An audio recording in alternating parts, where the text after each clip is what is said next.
इज्जत कोई मांगने से नहीं मिलती, उसे कमाना पड़ता है। और यह काम सबसे पहले खुद से शुरू होता है। दुनिया हमें उतनी ही इज्जत देती है जितनी हम खुद को देते हैं। अगर हम खुद को कम समझते हैं तो लोग भी हमें वैसे ही आंकते हैं। इसलिए सवाल यह नहीं है कि लोग तुम्हें क्या समझते हैं, असली सवाल है क्या तुम खुद को समझते हो। सम्मान से जुड़ी गहरी बातें जो न सिर्फ तुम्हें आत्मसम्मान की ऊंचाई पर ले जाएंगी बल्कि दूसरों की नजरों में भी तुम्हारा कद ऊंचा कर देंगी। खुद को पहचानो, तभी दुनिया तुम्हें पहचानेगी। जब तक तुम खुद को नहीं समझते तब तक लोग तुम्हें जैसे चाहें वैसे मोड़ेंगे। स्टोइक दर्शन कहता है, खुद के सिद्धांत तय करो, अपने मूल्यों पर टिके रहो।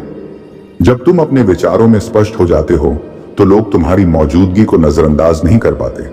जो बात नहीं बन रही वहां चुप रहना ही समझदारी है। हर बहस जीतना जरूरी नहीं होता, हर बात का जवाब देना भी जरूरी नहीं। जो इंसान चुप रहना जानता है उसकी बातों में गहराई होती है। चुप्पी कई बार शब्दों से ज्यादा ताकतवर होती है।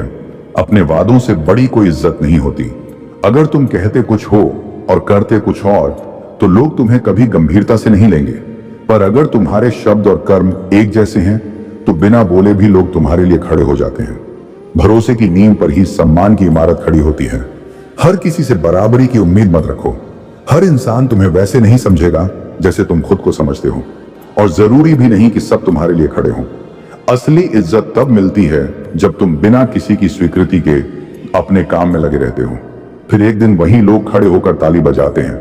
आत्म संयम सबसे बड़ा सम्मान अर्जित करता है।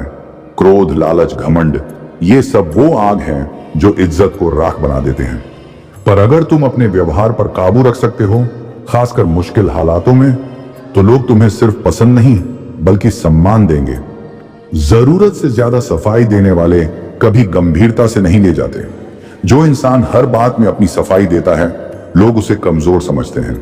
जो सच्चा होता है उसे सफाई देने की जरूरत नहीं पड़ती, उसके काम ही उसके चरित्र की गवाही देते हैं।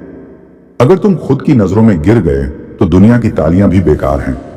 इज्जत का असली पैमाना है जब तुम अकेले होते हो तब तुम अपने बारे में क्या सोचते हो। क्या तुम खुद से आंख मिला सकते हो? अगर हां तो तुम सबसे बड़ा सम्मान पा चुके हो। याद रखो, इज्जत कोई तमगा नहीं जो किसी और से मिले। ये एक आत्मिक चमक है जो तुम्हारे आचरण और विचारों से निकलती है। याद रखो, दर्द में ताकत छिपी है, अकेलेपन में अवसर है, और खुद से प्रेम करना फिर से जीने की शुरुआत है। जो इंसान खुद को संभाल सकता है वो किसी भी तूफान से लड़ सकता है। अगर यह शब्द आपके दिल को छू गए हों तो इसे उन लोगों के साथ जरूर साझा करें जो टूटे हुए हैं, क्योंकि वे अकेले नहीं हैं और यह समय भी गुजर जाएगा। जब दिल टूटा हो और भरोसा भी साथ छोड़ दे तो खुद को फिर से उठाने का रास्ता यही है। हम अक्सर उन लोगों के लिए अपना सब कुछ दांव पर लगा देते हैं जिनमें हमें अपनी दुनिया नजर आती है। हम उनकी खुशी के लिए खुद को मिटा देते हैं, पर कई बार वही लोग हमारी मासूमियत और नीयत का फायदा उठाकर हमें छोड़ देते हैं। जब तक उन्हें हमारी जरूरत होती है तब तक वो साथ देते हैं, और जैसे ही उनका काम खत्म होता है वो गायब हो जाते हैं। ऐसे समय में दिल बिखर जाता है, मन थक जाता है, लेकिन यही वो पल होता है जब हमें सबसे ज्यादा अपने आप को थामने की जरूरत होती है।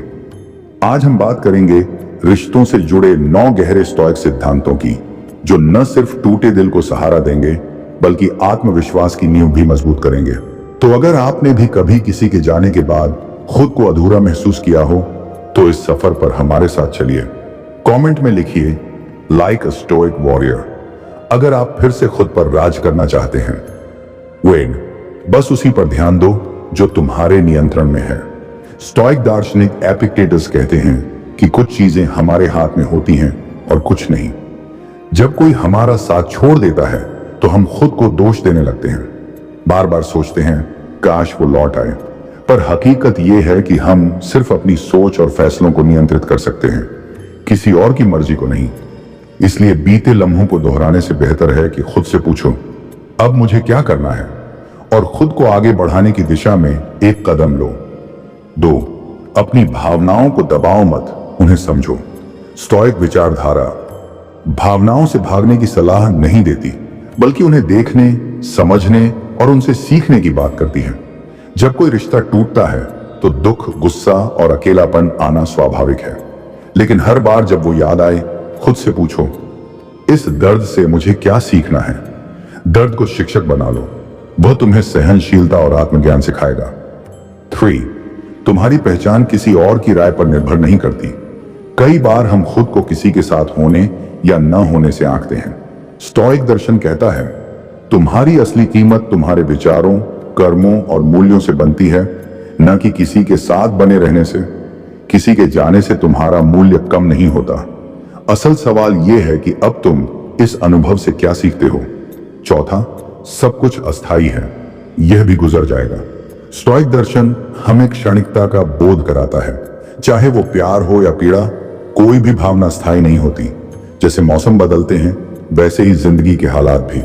जो आज असहनीय लगता है, वो कुछ महीनों में एक याद भर रह जाएगा। इसलिए हर दिन उठो और आगे बढ़ो, एक छोटा ही सही लेकिन मजबूत कदम। 5. हर चीज को दोबारा पाना जरूरी नहीं। हम अक्सर बीती चीजों को पकड़कर बैठे रहते हैं, वो रिश्ते, बातें, यादें।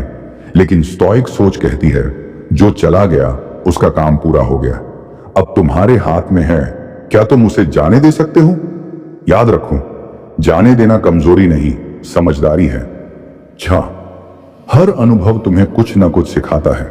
सेनेका कहते हैं, अगर सही नजरिए से देखा जाए तो हर बुरा अनुभव भी तुम्हारा शिक्षक बन सकता है। सोचो, इस अनुभव ने तुम्हें क्या बताया। क्या तुमने खुद को बेहतर समझा, अपने अंदर की ताकत को पहचाना। अगर हां, तो अब उस सीख को अपने भविष्य की नींव बनाओ। 7. अकेले होना एक सजा नहीं, एक मौका है। जब कोई छोड़ जाता है तो हम अकेलेपन को सजा समझते हैं, लेकिन स्टोइक विचारधारा कहती है, यही वो समय है जब तुम खुद को जान सकते हो, खुद से प्यार कर सकते हो, अपने अधूरे सपनों को फिर से जगा सकते हो। ये वक्त है खुद को फिर से नया रूप देने का। 8. किसी की गैर मौजूदगी को अपनी कमजोरी मत बनने दो।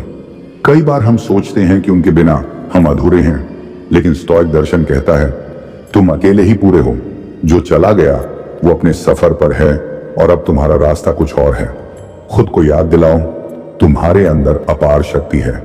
9. अब तुम्हारे पास खुद को गढ़ने की पूरी आजादी है।